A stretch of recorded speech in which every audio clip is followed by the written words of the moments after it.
maging masayahing mapagbigay. Mapalad siya na nagbibigay pansin sa dukha. Ililigtas siya ng Panginoon sa araw na masama. Awit 41:1.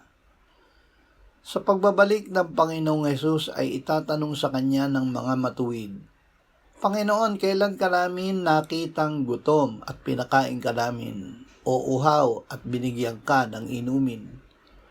Kailan ka namin nakitang isang taga-ibang bayan at pinatuloy ka, o hubad at dinamitan ka? At kailan ka namin nakitang may sakit o nasa bilangguan at dinalaw ka namin?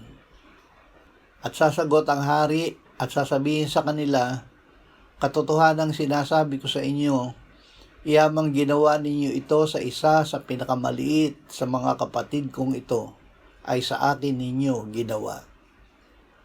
Ama, gawin mo kaming masayahin sa pagbibigay sa mga nangangailangan. Salamat na ang pagbibigay sa kanila ay pagbibigay sa iyo na nagbibigay sa amin. Amen.